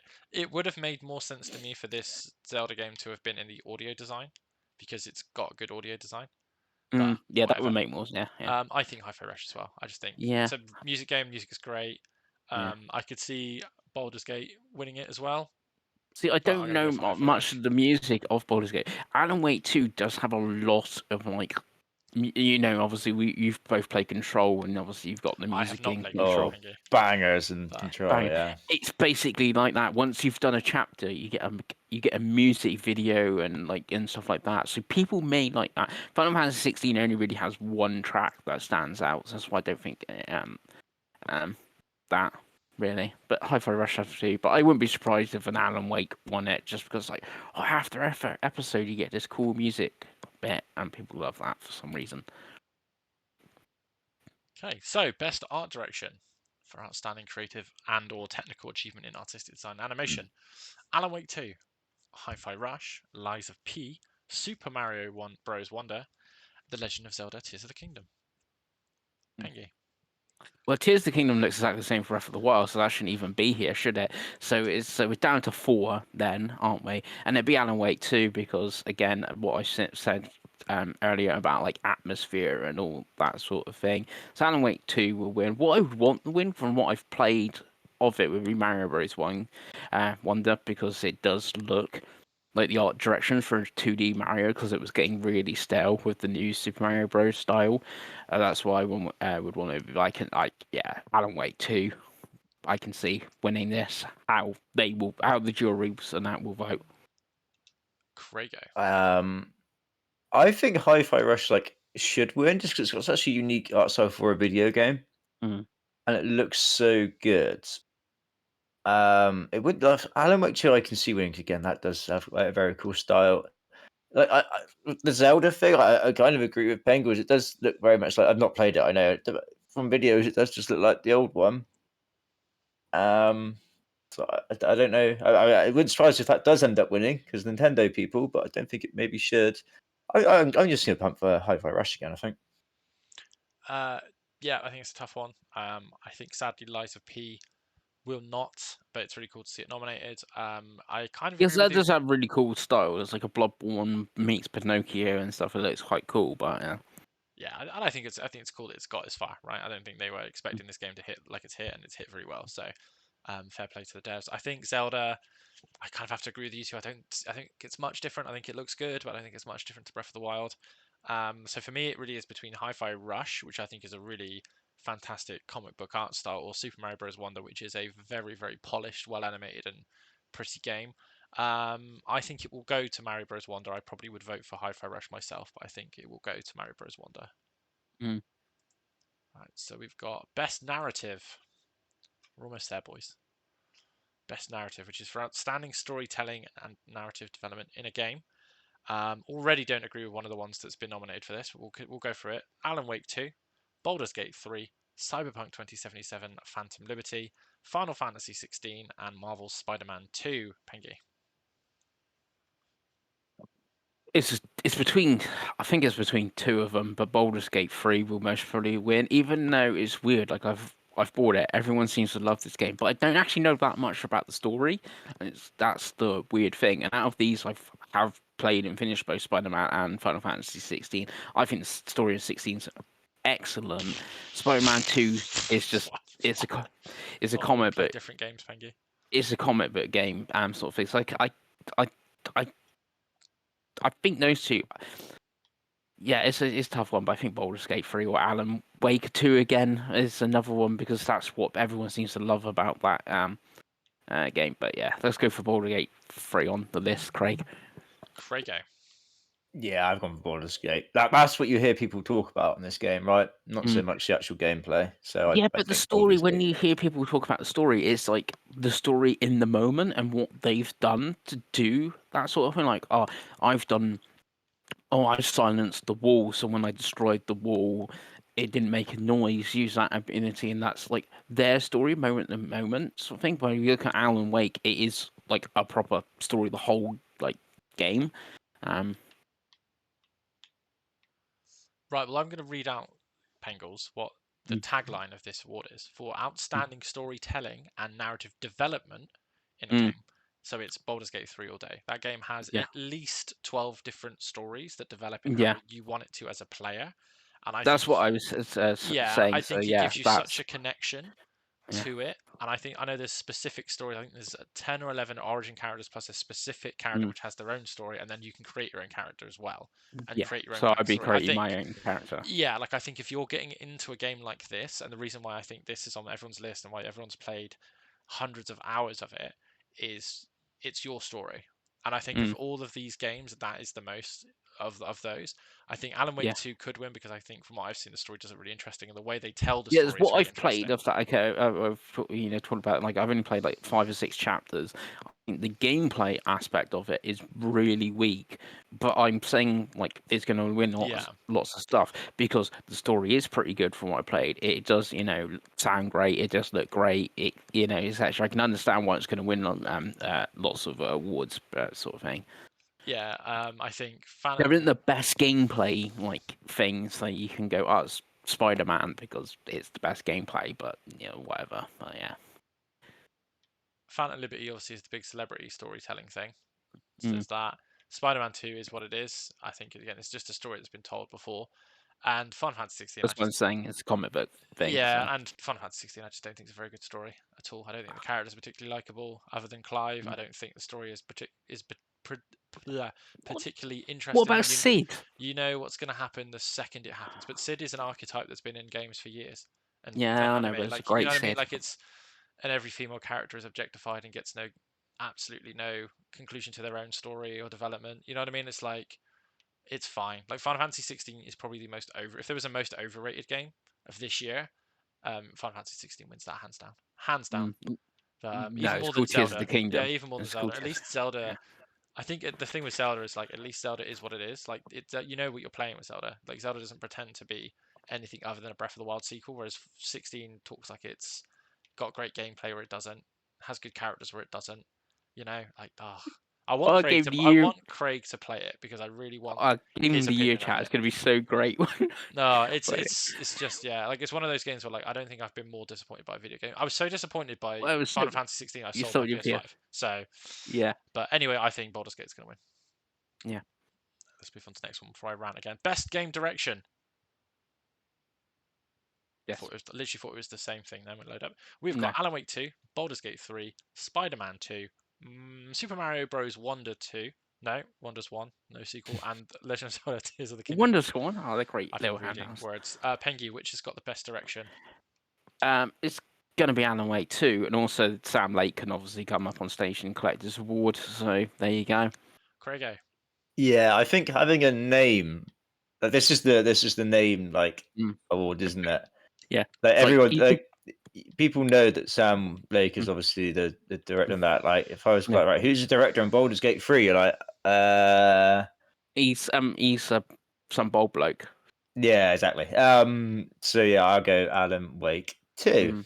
Like, you could bring a Numa out for Tears of the Kingdom, but that ain't happening, is it? That's what I was about to say. I think this has to be the Alan Wake 2 award. I could see it going to Zelda. I really could see them pulling Aonuma on stage. I don't think Mario would win, even if it's getting Shiggy on stage. I also don't think. Well, he's not the director, is it? It's I can't remember who's the director for that. Is it Tetsuya, the other guy, the Yoshi guy? But yeah, I think it's going to be Alan Wake 2. And the final one in this ever long episode, the Game of the Year award. So, Pengy, are you ready for the Game of the Year nominations? Yes. Alan Wake 2, Baldur's Gate 3, Marvel's Spider-Man 2, Resident Evil 4, Super Mario Wonder, The Legend of Zelda: Tears of the Kingdom. Now, before we talk about this, there's some notable missing games. They really should have expanded this. There's so many games that have come out this year that we've just talked about for an hour and 23 minutes in other awards. But this is what we got.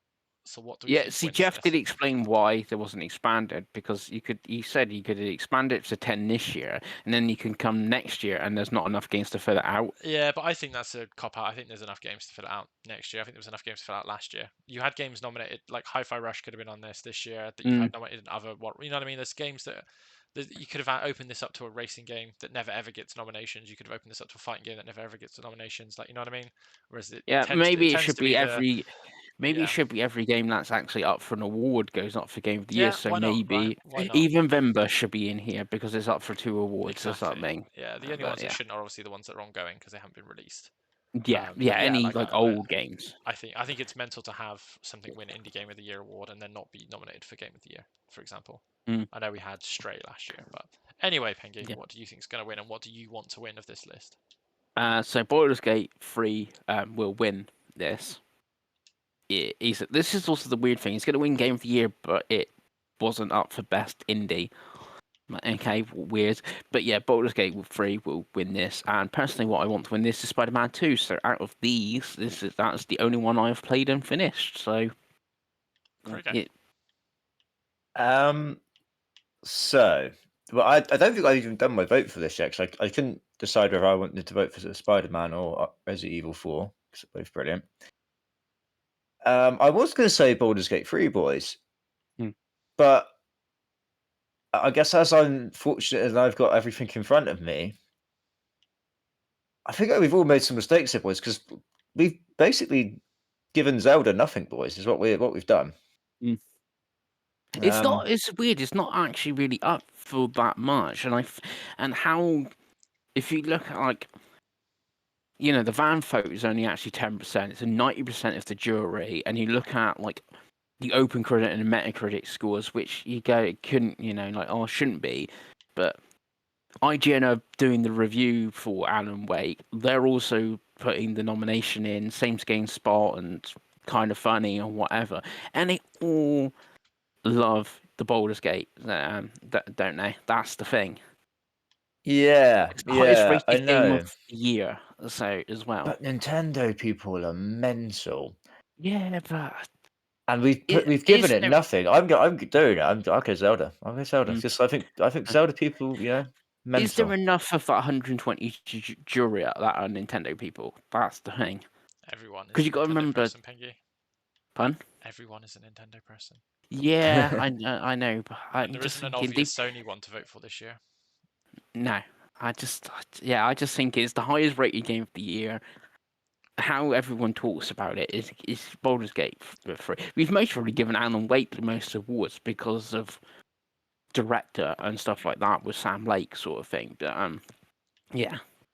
So I think it probably should be Baldur's Gate. To be honest with you, from everything I hear about the game, everywhere, like everything I've seen of the game, everything that people talk about, what they love the game, I think it should probably should be Baldur's Gate. I think if you were going to go on the best game of the 6, it's probably Resident Evil 4. From what everyone tells me, like people who actually play those games, like not many people play it and go, I don't like it, and you know what I mean. So I think it probably should be that. It will be Zelda Tears of the Kingdom. I just can't see it. I think there's two. I think you're underestimating how many old Nintendo fans work at these websites. If Baldur's Gate was already on Xbox, and they could have won some Xbox fans back, then maybe. But I also just think that not as many people have bought it. I think it's a very specific person. So even you say like Kind of Funny, like half of those haven't played it. The half that have love it, but they'll settle on something they've all played, which is Spider-Man, Resident Evil. Yeah, or I don't know how many, because obviously I don't know who they said, but last year I know it was Blessing Paris and Janet, which was the Kind of Funny. Right, and ones. I think of those three, are any of them going to choose Baldur's Gate over Zelda? Most probably not. No. No. So it's like, and that's what I mean. It's like you have to play the game a little bit with who's doing these votes. So I think Baldur's Gate, from doing this show, like that's the most interesting game. But I think it will be Zelda. I know, obviously, slightly different. Like I mentioned, the Golden Joysticks. That's 100% van voted, and Baldur's Gate did win there. Yeah, but that's PC gamers. That's right? yeah. So yeah, but that is on PlayStation as well. But I would love so Baldur's Gate to win because I think it's the most interesting game here, and I think that game has had a really long ride from Google Stadia early access to being considered for Game of the Year, and them having to put a physical version out because everyone wants it so badly. Yeah, so it's like, but yeah. Alan Wake did win Critics Award at the Golden Joysticks, which yeah, I think more people, the more that people play that game, though, the least they like it. Because am I crazy, Craig? Is that not the impression you get as well?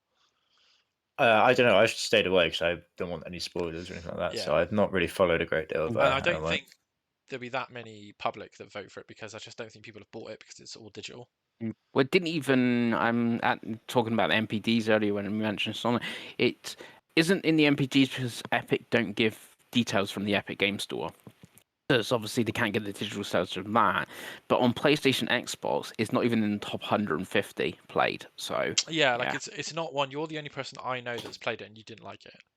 Mm. Or at least know a couple of people that have played Baldur's Gate and are like, oh yeah, this is the best game I've ever played. I could play it Yeah. forever. It's got Baldur's Gate screams Witcher 3 for me. Because Yeah, I like, know Andy, when I was talking to him doing Game Show, it's like it's game of the generation or yeah, something. it's So it's difficult for us because obviously we've played a lot of games as a trio on this show, but even we Yeah. haven't played all 6 of these games. No. And obviously our nominations for Game of the Year will be very different to this list, which just shows you how good a year it's been, to be honest with you. Because I think personally, I think Starfield will be in our top 10. I think Forza might be in our top 10. I think Hi-Fi Rush will be in our top 10. I think Pikmin 4 will probably be more likely to be in our top 10 than Zelda. And I think, you know what I mean? Like, we could go on and on and on. I think we've all played. Yeah. Well, out of these different 6, games. on what I've played, like I've not finished Mario, so Spider-Man's the only one that's in like my top 10 at the moment out of these 6. Mario, of these 6, Mario would be my current game of the year. Unless Marvel Yeah. Spider-Man's ending really blows me away and I actually get back to Zelda, which I won't have time for because my girlfriend's literally borrowing my Switch when she has her wisdom teeth pulled. So that's a month where I won't be playing Switch games. So I'm really sorry, Zelda and Pikmin, for not making it into my game of the year discussion because I just don't think I'll have finished them by the end of the year. But yeah, and obviously I'd imagine for Craig, Resident Evil 4 right now would be the hands down of these. That either that or Spider-Man. But like my top 3 is that I've played is Spider-Man, Resident Evil, and Dead Space. But I don't know what order I put them in because they're all so I'm good. surprised that Starfield's not in your 3 so far. It's 4. Is it 4? Because it's. I think Starfield's really good. I just think that Spider-Man, Resident Evil 4, and Dead Space are like incredible. Right now, Spider-Man's 3rd for me. Sorry, not Spider-Man. Starfield's 3rd for me. But I think there's games. It depends what I get up to in December, because December I suddenly have a lot of free time. So if suddenly I play 100 hours of Forza, I crack and buy Baldur's Gate if it comes to Xbox before, like, say, Christmas Day. Like, I know I've got a good 200 hours of games in me over the next couple of months. Like, I could play Football Manager I haven't played yet. You know what I mean? Like, I think there could be quite a bit. But yeah, and obviously Pengy's played 61 games, so it could be anything, couldn't it? Really? Well, I finished 61 games, but that's also including Journey, Flower, Last of Us Part 1, All I do which know obviously is that Vember will not win our Game of the Year award. no, Absolutely not. I think I've got it like 42nd in my 60-odd ranking, God, but the fact that you even ranking know will the ranking, change. Pengy, makes me feel I physically don't sick know. It's sometimes. in the mid 40s, I think. That means that's like 20 games worse than it. God.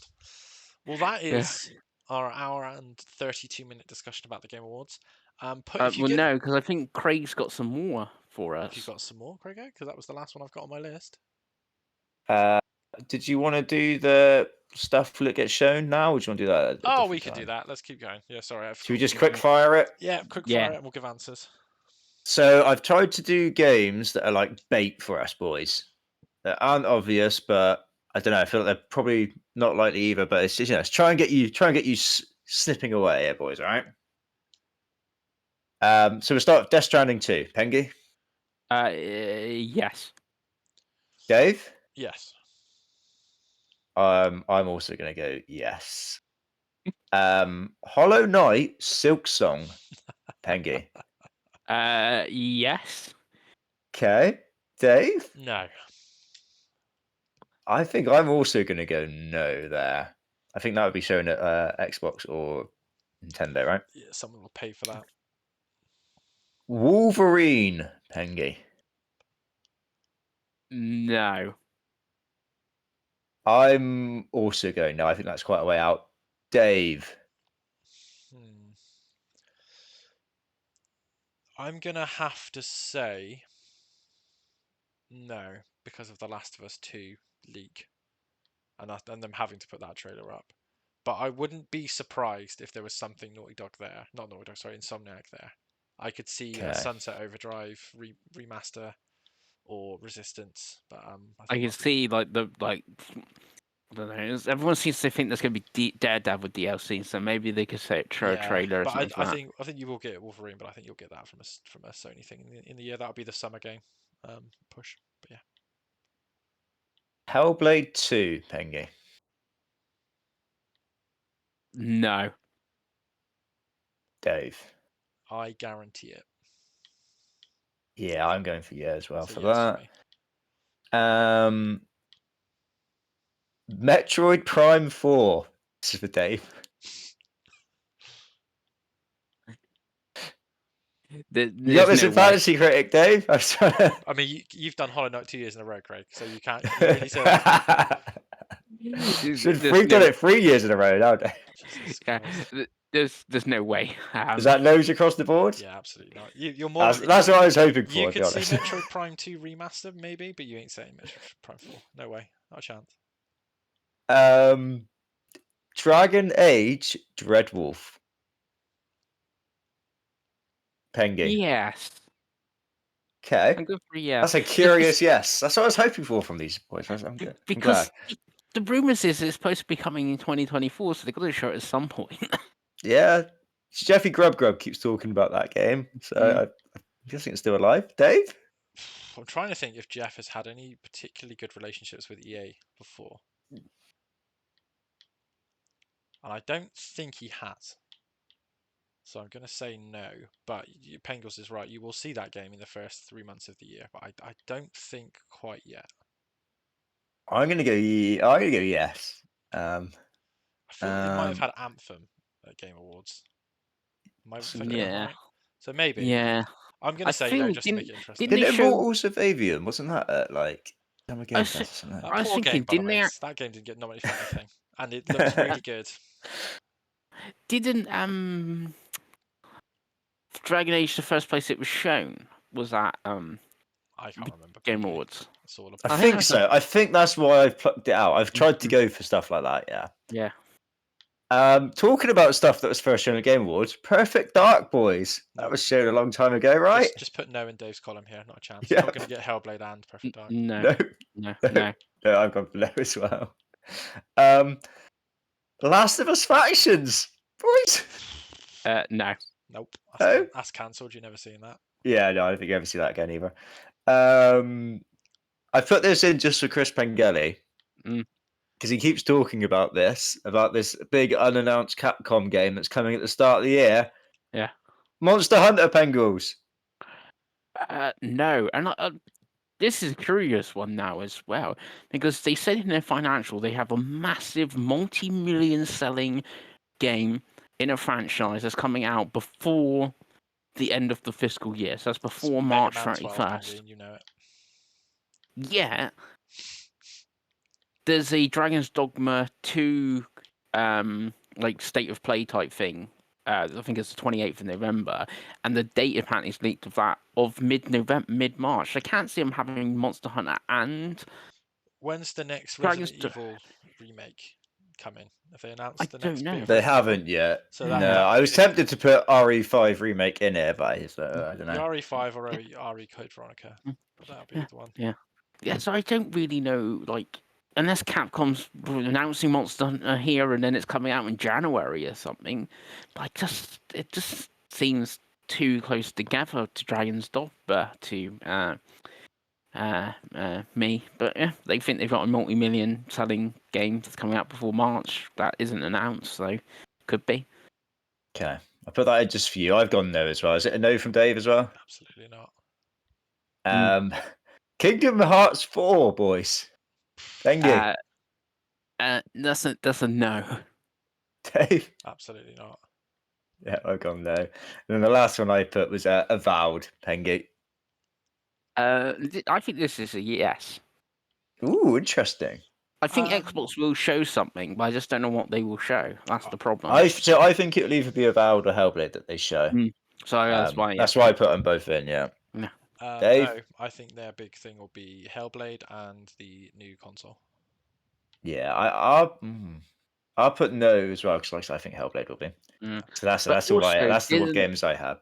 Recently, in an interview, Matt Booty say Hellblade 2's like late next year, where Avowed isn't that supposed to be like first half of next year. I think they really do want to do the Xbox showcase stuff. I think they will show something, but it could be anything from Hellblade to the Indiana Jones game to, like I said, the new Series X.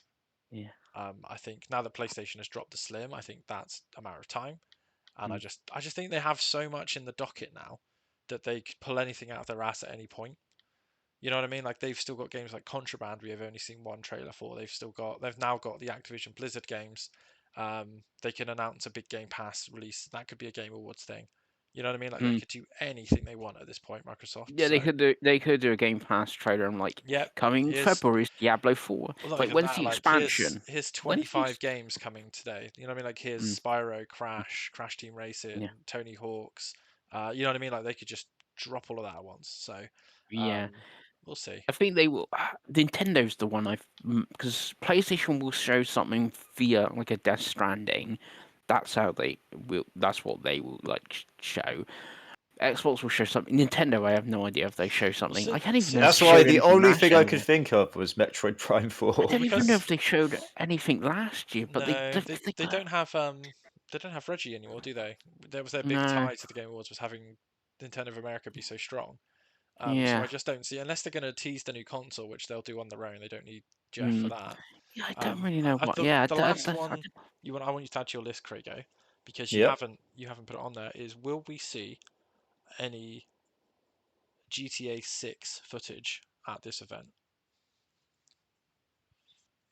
No. No from Pengals.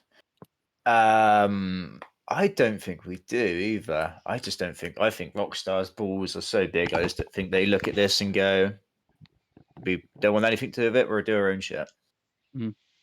I agree, but I wouldn't be surprised if that makes sense. I think they'll do their own thing, before or after. But equally, I could also see them coming out and being like, "Don't forget, we're showing the announcement in 2 days' time." Yeah. But yeah, lovely. Well, yeah. Is that a yes or a no for you, Dave? That's a no for me. Cool. Right, that's it. That's all the games. Right. Well, an hour and 40 minutes in. If you got this far, please put in your comment in the comments. What do you think the game of the year is going to be from the Game Awards? Obviously, we will do our own Game of the Year awards, but we always do it in January because we like the rule of using everything that's come out in the year, which I know is a really foreign concept. But what if Avatar is amazing? Well, it could be. Well, that's that. You joke, but it could be. It's not been a great year for licensed games, Pengy. I'll be honest. But RoboCop was robbed. Yeah, but that's one of 10 that have been awful. Craig's not going to put Gollum anywhere, is he? Spider-Man 2 is a licensed game. There we go. There's 2. It's not that great. It's not as good as RoboCop. But yes, thank you for watching. We will end it now. But if you want to put in the comments anything you like, any comments towards our madness, please do. And like I said earlier, like and subscribe this video and to the channel so we can just boost it a little bit more. We can do some more videos. But thank you for watching. We'll see you next time. Bye.